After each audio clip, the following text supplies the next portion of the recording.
सर्वेभ्यो नमो नमः। आज की संस्कृत कक्षा में आप सबका स्वागत है। परीक्षाओं का दौर आरंभ हो चुका है और आज हम किसी यूनिवर्सिटी के क्वेश्चन पेपर को सॉल्व नहीं करने वाले हैं, बल्कि 10th क्लास की लेटेस्ट क्वेश्चन पेपर को, जो अभी 19 फरवरी को हुआ है, उसे फुल डिटेल के साथ जानेंगे। एग्जाम देने के बाद हमें सबसे ज्यादा एक्साइटमेंट किस चीज की रहती है? आंसर की रहती है। तो चलिए देर ना करते हुए आरंभ करते हैं। और जैसे कि आप जानते हैं कि प्रश्न पत्र को पढ़ने के लिए स्टूडेंट्स को 15 मिनट का समय दिया जाता है। और उस 10:15 से लेके 10:30 तक जो छात्र हैं केवल प्रश्न पत्र को पढ़ते हैं और उसमें उत्तर लिखने की अनुमति नहीं होती है। तो ये बहुत अच्छा क्राइटेरिया है कि जहां पर एक बच्चे को क्वेश्चन पेपर को अच्छे से पढ़ने के लिए अतिरिक्त समय दिया जाता है। पहला प्रश्न है हमारा अपठित अवबोधनम का, जो कि 10 नंबर का है। अब देखिए, क्वेश्चन छांटने वाला काम तो सबसे सरल काम है। थोड़ा ध्यान से इसे पढ़ने की आवश्यकता है। तो देखिए, हमें एक पदेन में 3 प्रश्न दिए गए हैं और 2 प्रश्नों को हल करने के लिए कहा गया है। तो थोड़ा ध्यान रखेंगे, जो प्रश्न हमें अच्छे से आ रही हैं उन प्रश्नों को हल करें।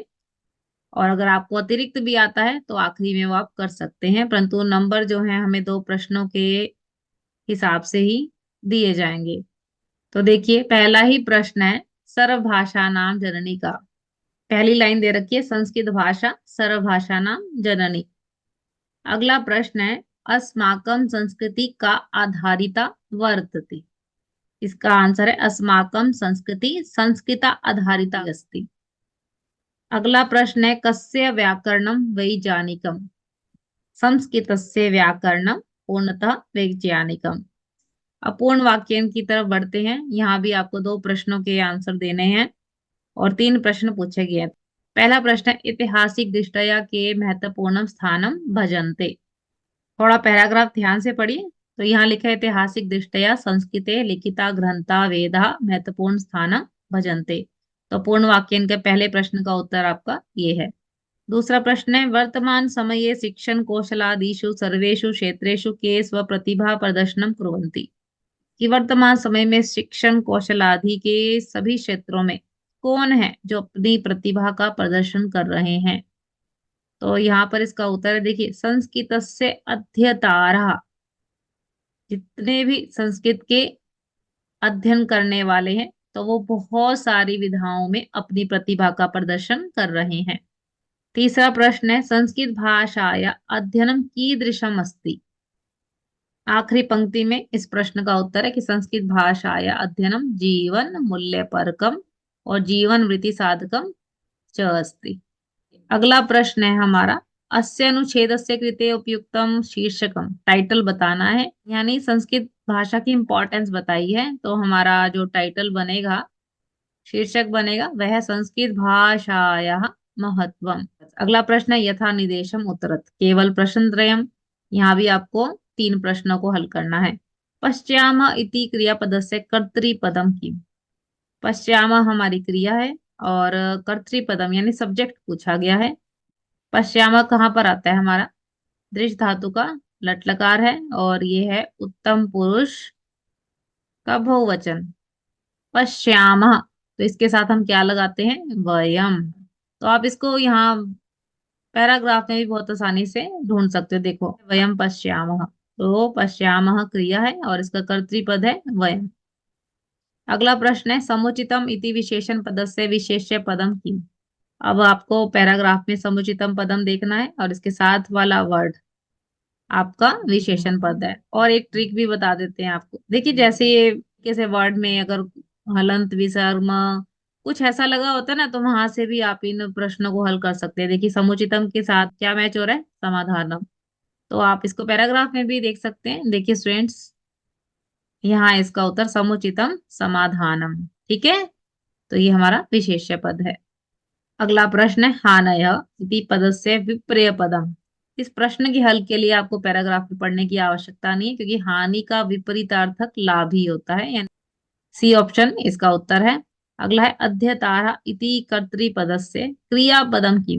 अब क्रियापद पूछा है तो अध्यतारा हमारा कर्ता यानी सब्जेक्ट है, और इसकी क्रिया देखिए अब स्पष्ट है। अध्यतारा क्या है? बहुवचन है, ज्यादा है। तो ज्यादा का आंसर आप किस में दोगे? ज्यादा में ही दोगे ना। जैसा कर्ता होता है वैसी क्रिया होती है। तो यहाँ पर इसका उत्तर क्या बनेगा? अध्यतारा वर्ड यहाँ पर है आपके पास, और कुर्वन्ती क्रियापद दे रखा है। तो इस तरीके से ये आपको पठिता बोधनम को सॉल्व करना है। खंड ख जो कि रचनात्मक कार्य से संबंधित है, और इसमें पहला कार्य जो है हमारे पास पत्र लेखन का है। तो 10 फिलअप आपके पास आएंगे, ठीक है। और वो हर एक फिलअप जो है आधा आधा नंबर का, यानी ये कार्य आपके पास 5 नंबर का है, और यहाँ भी मार्क्स लेने बहुत आसान है।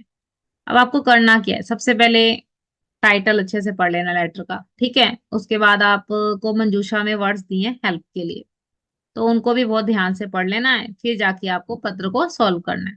यहाँ बताया भगवान सौरभ कि आप सौरभ हैं। स्वमित्रम शाश्वतम, आपके मित्र का नाम है शाश्वतम। प्रति स्व यात्रा वृतांत विषय, यात्रा के वृतांत के विषय में लिखना है पत्र को।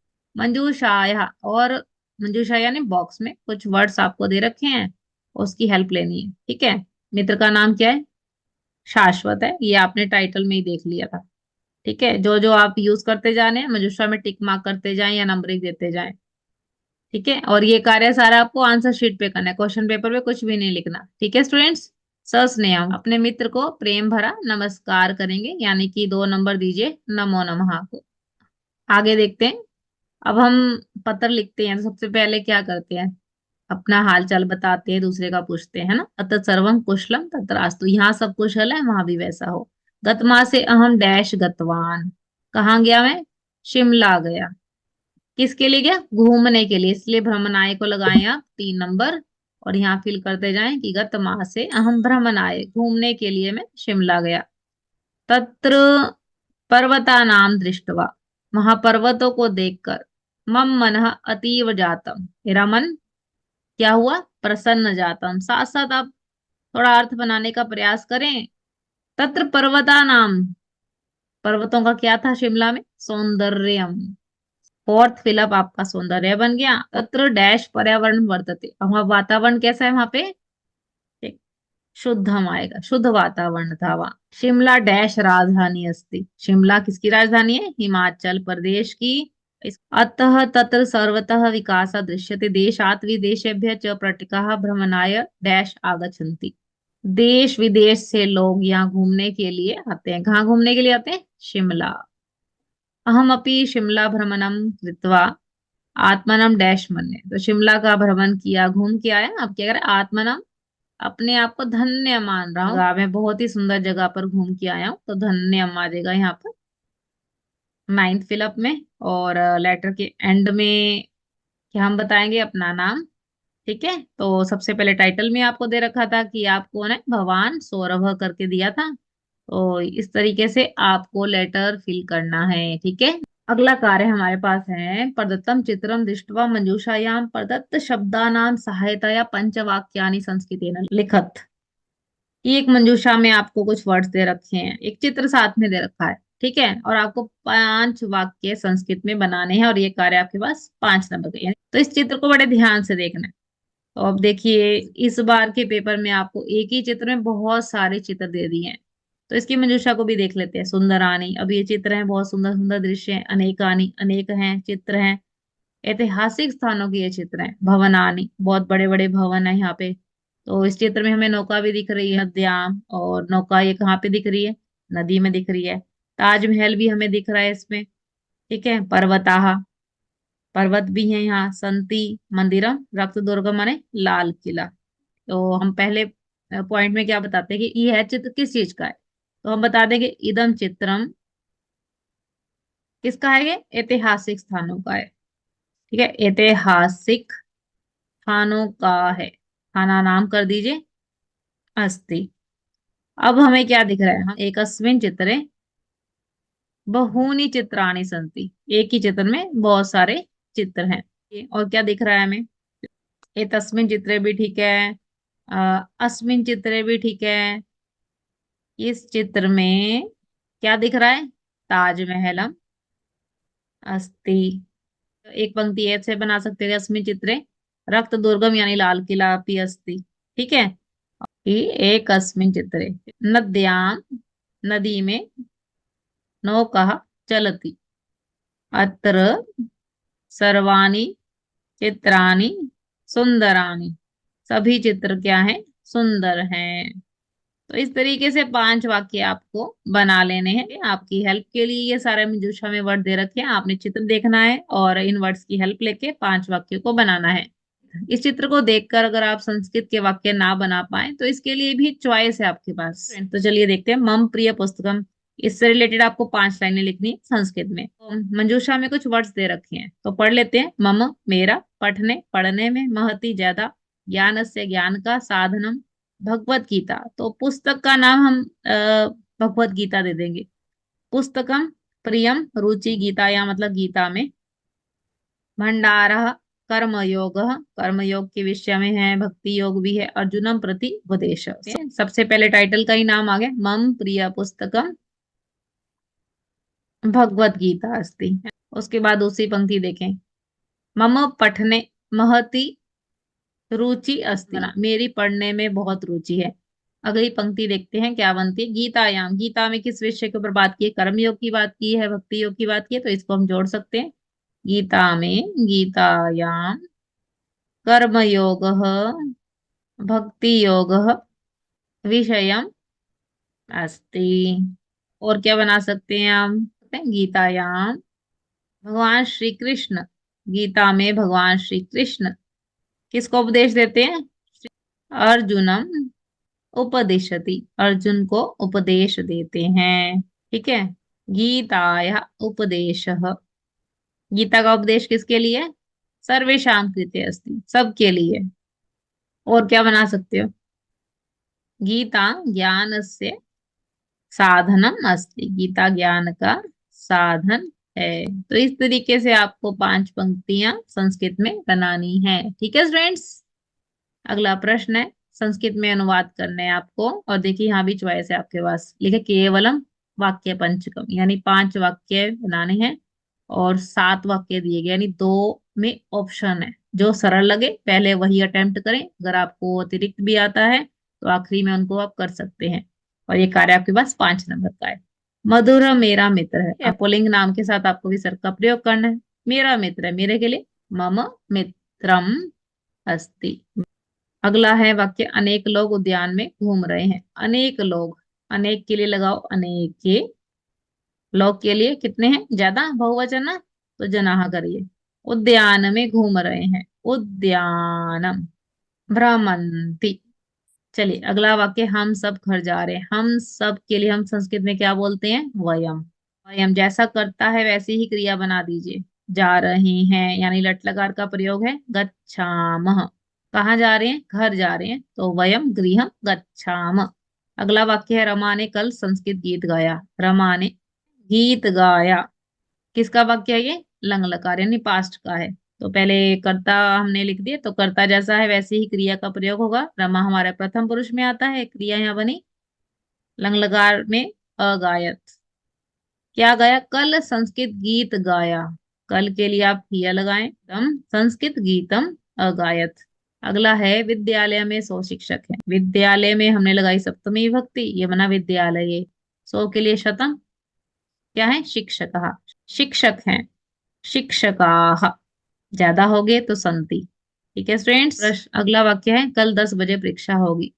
होगी गागे की जिसके अंत में हो वहां पे लरिट लकार होता है, कल होगी, तो ये बना वाक्य, श्वः 10 बजे, दश वादने परीक्षा होगी, परीक्षाम होगी के लिए क्या लगाओगे, भविष्यति। अगला वाक्य है, मैं हिंदी भाषा जानता हूँ। तातेती जिसके अंत में है, लट लकार है। मैं के लिए अहम, जैसा करता है वैसी क्रिया लगा लीजिए, जानामि। उत्तम पुरुष एक वचन है, तो यहाँ भी हमने उत्तम पुरुष एक वचन का प्रयोग किया। क्या जानता हूँ, हिंदी भाषा जानता हूँ, तो हिंदी भाषा जानामि। इस तरीके से वाक्य बनाने हैं। खंड ग की तरफ चल रहे हैं और यहाँ पे अनुप्रयुक्त व्याकरण से संबंधित प्रश्न जोड़े गए हैं। सबसे पहले हमें संधि और संधि छेद का कार्य। अभियुक्तश्च, ये रूल हमने किया था कि विसर्ग के पश्चात जहाँ पे भी च, छ, श होंगे तो विसर्ग को हम क्या करेंगे, श करेंगे। तो इस रूल के अनुसार ये हमारा क्या बनेगा, यहाँ पे बस आपने श जोड़ देना है। ठीक है, ऐसे बनेगा यहाँ पर अभियुक्तश्च। अगला है पदाति रेव। अब यहाँ पे क्या है, पदाति किया हमने, र का विसर्ग कर दिया दिया, तो क्या बचा एव। अगला है कह प्लस अपि। ये हमारा विसर्ग संधि का नियम है, विसर्ग से पहले भी अ है और विसर्ग के बाद भी अ है। तो इस रूल के अनुसार हम क्या करते हैं, ओ बनाएंगे और अ के स्थान पे अवग्रह का चिन्ह। इस तरीके से ये आंसर बनेगा। अगला है धिंग मामेव। यहाँ पे हमने क्या किया, पंचम वर्ण को प्रथम वर्ण कर दिया है, क्योंकि इसके पीछे क्या है, पंचम वर्ण दिया गया है। धिक मामेव। ठीक है। अगला पांचवा है सम्यक युक्तम। यहाँ पे भी हमने ग को क किया है, प्रथम वर्ण में परिवर्तित किया है, और ये बनेगा उक्तम। अब देखिए यहाँ पे भी आपके पास चॉइस थी प्रश्न चतुष्टयम, तो जो संधि कार्य आपको बहुत अच्छे से आता है पहले आपने वो करना है। ठीक है स्टूडेंट्स, इस चीज का ध्यान रखना है। अगला प्रश्न है समाज से संबंधित। यहाँ भी चॉइस है आपके पास, केवल प्रश्न चतुष्टयम कहे हैं। वनराज पदाय, वनराज का पद। ठीक है, तो ये बनेगा डी ऑप्शन, यानी यहाँ पर षष्ठी तत्पुरुष समास है। अगला है दीने पुत्रे माता कृपया आर्दम हृदयम यस्याः सा भवेत्। तो यहाँ से एक तो पता चल रहा है हमारे पास ये बहुव्रीहि समास है। ठीक है, कृपया से आर्ध है जिसका हृदय है। तो थोड़ा देखा हमने, माता है तो स्त्रीलिंग में है, तो पीछे हृदया हो सकता है। अब देखिए ये वाला हो सकता है, ये भी ऑप्शन है। पर अब आर्ध की स्पेलिंग देखो कैसे लगा, द के पैर में र, ऊपर भी र। अब देखो कितनी ऑप्शन है, तो पहली ऑप्शन को टिक करना है आपने। अगला देखिए कुशलवो, जहाँ पे हर एक पद की अलग अलग प्रधानता होती है, तो वहां पे द्वंद्व समास होता है। तो यहाँ पर कुशलवो बताया है, अलग अलग बता दीजिए, बहुत ही आसान है, कुशः च लवः च। अगला है प्रजा सुखे सुखम राज्य। प्रजा का सुख, और प्रजा कितनी है, ज्यादा है ना। तो यहाँ पे एक तो षष्ठी तत्पुरुष समास है आपका, और का के लिए षष्ठी भक्ति आप लगाएंगे, प्रजा कितनी है, ज्यादा, तो प्रजा नाम सुखम, बी ऑप्शन पे आपने टिक करना है। अगला प्रश्न है सव्यवधानम। अब यहाँ पर अव्ययी भाव समास है, और आपकी बुक्स में भी एग्जाम्पल कहीं दे रखे थे, जैसे सघृतम, घृतेन सहितम, और जिसके साथ तृतीय विभक्ति लगी है। ठीक है, तो व्यवधानेन सहितम। ठीक है स्टूडेंट्स, चलिए आगे बढ़ते हैं। अब हमारे पास प्रकृति प्रत्यय को आपने पृथक पृथक करना है, और यहाँ भी चार प्रश्नों के उत्तर देने हैं आपने। पहला प्रश्न है चक्षुमान। मान कहाँ पर लगता है, मधु प्रत्यय में, तो यानी बी ऑप्शन है। अगला है आराधन जमा टाप। टाप में आशेष बचता है, तो आराधन में जोड़ा आ, तो क्या बना आंसर, आराधना, सी ऑप्शन है इसका। अगला प्रश्न है अवक्रता। ता एंड में कब आता है, जब तल प्रत्यय जुड़ा होता है, यानी डी ऑप्शन है। व्याघ्रमारी, यहाँ पर कौन सा प्रत्यय है, नी प्रत्यय है। अगला है महत जमत्वम, तो ये हमारा पहला ऑप्शन है महत्वम। आठवां प्रश्न हमारा वाच्य का है, केवल प्रश्न त्रयम कह रखा है, तो तीन प्रश्नों को हल करना है। चलिए पढ़ते हैं। शिवा रमे अद्य विलंबेन कथम। आज विलंब कैसा हुआ, रमा कहती है शिवे अद्य डैश उत्सवम द्रष्टुम गच्छामि। अब देखिए गच्छामि आया है। ठीक है, आपको बताया था कि हमने वाच्य परिवर्तन कैसे तैयार करना है। अगर यते वाले हैं पीछे दे रखे हैं, तो यानी कर्ता आपका तृतीय विभक्ति में होगा। अगर गच्छति, गच्छसी, गच्छामि ये सब चल रहा है, तो यहाँ कर्ता आपका प्रथम पुरुष में होगा। तो गच्छामी दे रखा है तो क्लियर है, ये आपको कौन सी ऑप्शन चेक करनी है, प्रथम पुरुष वाली, तो यहाँ पे आंसर है अहम। अब शिवा कहता है किम तत्र तव सखी अपि गच्छति, क्या तुम्हारी वहां सखी भी जाती है, रमा कहती है नहीं। तत्र एव गम्यते, थोड़ा सा हिंदी अर्थ भी बनाते जाएं ताकि इनको सॉल्व करना आसान हो इसके, कि तत्र कि वहां ही मेरे द्वारा ही जाया जाता है, तो ये बनेगी डी ऑप्शन, माया आएगा यहाँ पर। अगला है शिवा साधु किम तत्र जनाः अपि उत्सवम पश्यन्ति, क्या वहां लोग उत्सव देखते हैं। तत्र जने अपि दृश्यते, और आपका कर्ता भी फिल है, क्रिया भी फिल है, तो क्या भरेंगे आप, कर्म, और कर्म में द्वितीय विभक्ति लगानी है, उत्सवम। अगला है शिवा रमे अद्य विद्यालय संगीत प्रतियोगिता भवति, रमा कहती है शोभनम तत्र मया अपि गीतम डैश। मया क्या है, तृतीय भक्ति का रूप है, तो इसके साथ हम कौन सा रूप लगाएंगे, यते वाला। तो चेक कीजिए क्या दिया है, गीयते। 9वां प्रश्न है समय से संबंधित, बहुत ही आसान है। यहाँ भी आपको 4 प्रश्न करने हैं। 7 बजे का टाइम है, क्या बोलेंगे? सप्त वादने। 8 बज रहे हैं तो अष्ट बोलेंगे, बस अष्टवादने। अगला प्रश्न में है 9:30 बजे, साढ़े बोला, साढ़े को क्या बोलते हैं? सार्ध नव वादने। अगला है 12:45 को क्या बोलते हैं हम? पौने एक। जैसा बोलते हैं ना हिंदी में वैसे ही याद रखना है, बस पादोन एक वादने। अगला है 2:15, सवा को क्या बोलते हैं संस्कृत में? सपाद सपाद द्विवादने।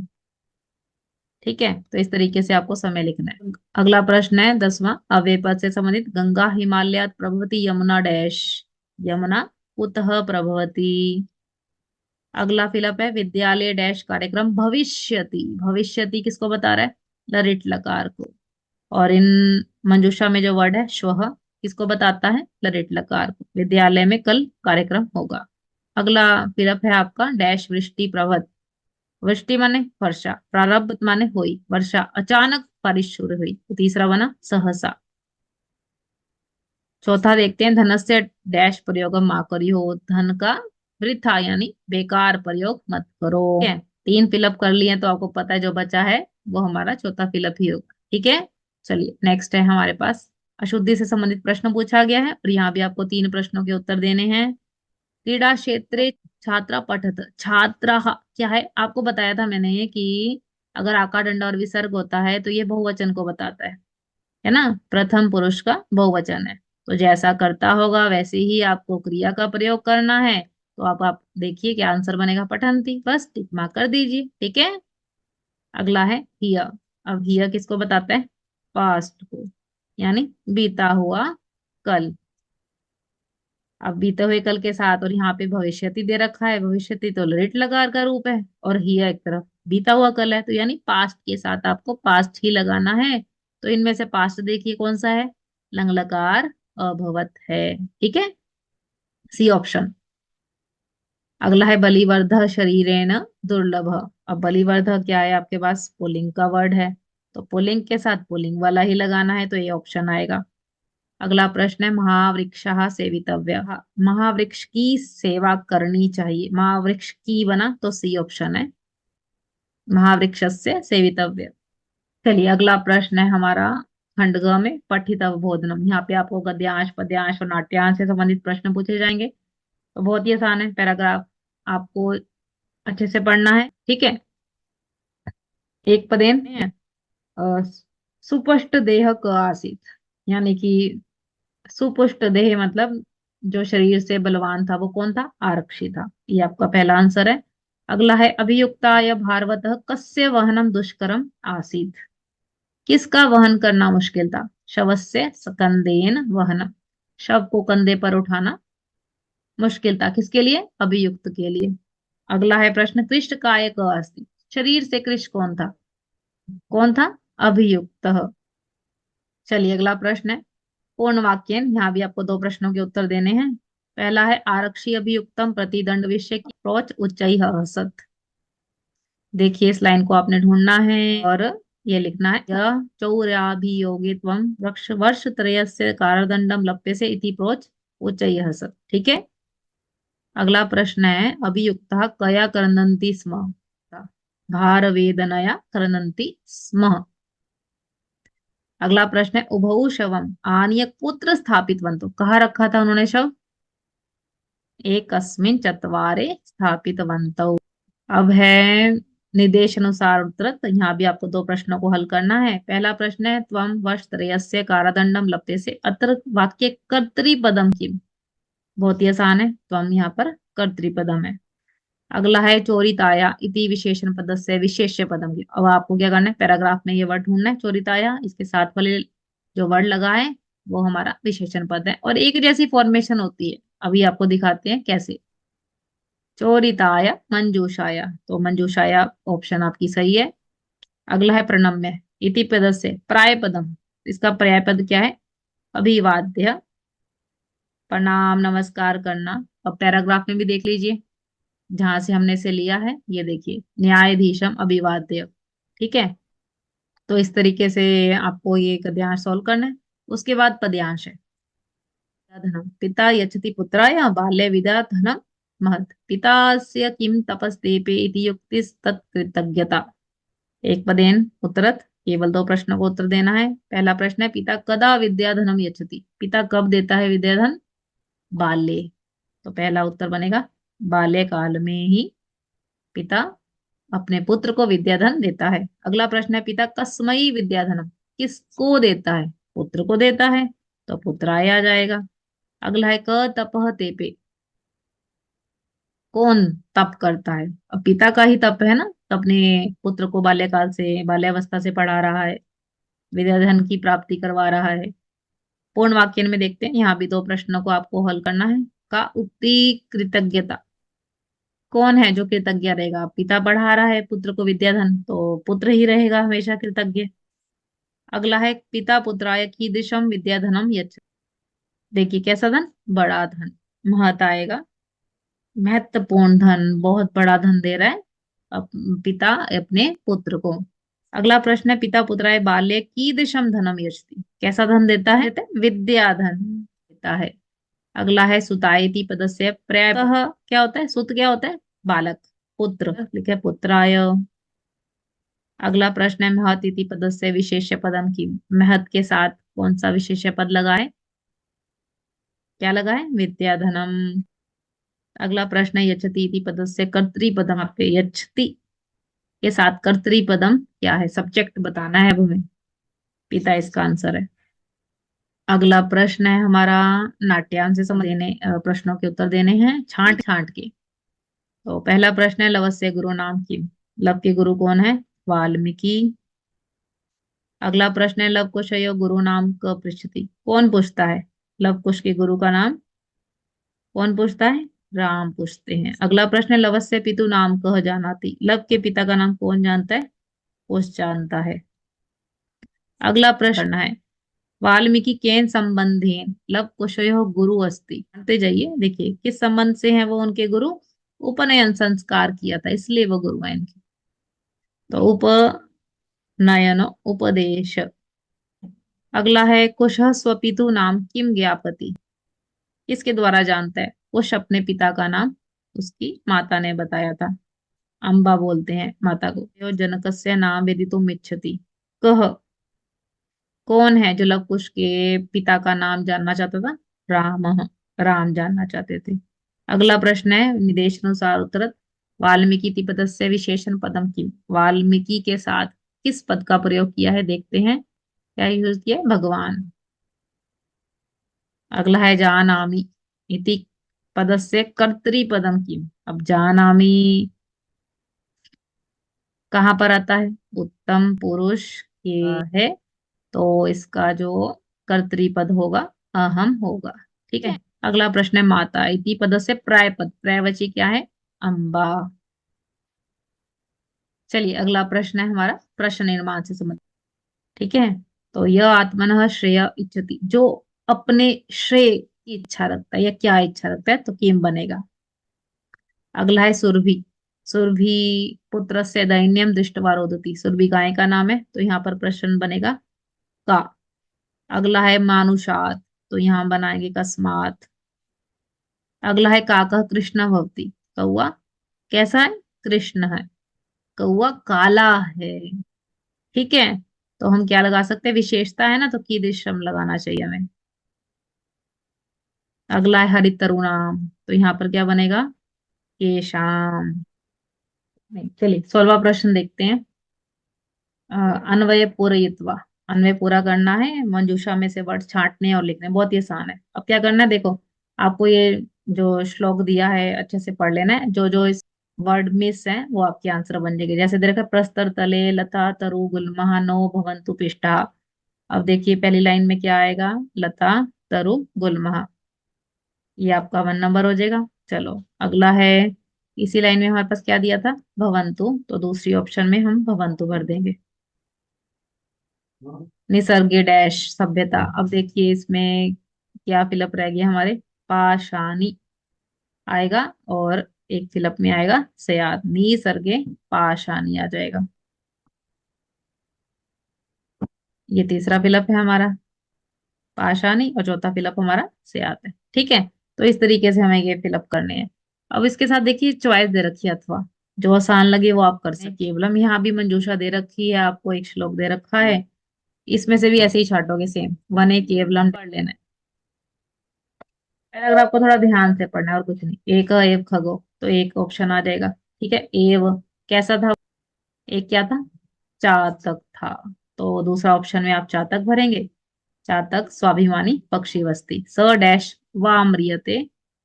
हाँ, अब तीसरी ऑप्शन में क्या आएगा, कैसा था वो, पिपासित था, प्यासा था, अथवा केवलम जलम डैश याचते, तो किससे मांगता है, पुरंदरम का अर्थ है इंद्रदेव। तो ये चौथी ऑप्शन है। भी ऐसे फिलअप्स को भी हल करना बहुत आसान है। ठीक है स्टूडेंट्स, पैराग्राफ को अच्छे से पढ़िए, जो वर्ड मिस हैं मंजूषा में से छांट के उसको लिख दीजिए। अगला प्रश्न है हमारा घटनाक्रम अनुसार, कि इसको हम एक नंबर दे देते हैं, कि कोई निर्धन व्यक्ति था, परिश्रम से उसने धन कमाया। अब उसके पश्चात उस धन से क्या किया, उसने अपने पुत्र को एक महाविद्यालय में एडमिशन दिलवाया। अब तीसरे में आएगा कि वह निर्धन का जो पुत्र था, छात्रावास में रहकर पढ़ाई उसने शुरू कर दी। अब चौथा हम देंगे कि एक बार जो छात्र था वो रुग्ण हो गया, यानी बीमार हो गया। अब उसकी रुग्णता को सुना तो पिता बहुत व्याकुल हो गया, और अपने पुत्र को मिलने के लिए पदाती एवं प्रचलित मतलब पैदल ही चल पड़ा। उसके पश्चात है कि सायंकाल का समय हो गया और जा रहा था, तो जहां तक गंतव्य था यानी पुत्र तक उसके ने पहुंचना था, वह दूर था स्थान, तो इसको 7 नंबर दे दो। और फिर क्या हुआ, तो इसलिए जब देर हो गई तो वह किसी घर में रुक गया। तो इस तरीके से आपने इस घटनाक्रम को जोड़ना है। आखिरी प्रश्न है अर्थ से संबंधित। वितम का अर्थ है धनम, अपरा का अर्थ है अन्य, और भृंगा का अर्थ है भ्रमरा, और वासव का अर्थ है यहाँ पर इंद्र। तो इस तरीके से क्वेश्चन पेपर सॉल्व किया गया है, तो आप अपने आंसर की मैच कर सकते हैं कि कितने मार्क्स आपके आने वाले हैं। ऐसे नई अपडेट्स और नए टॉपिक के साथ हम मिलते रहेंगे। तब तक के लिए सबको नमो नमः।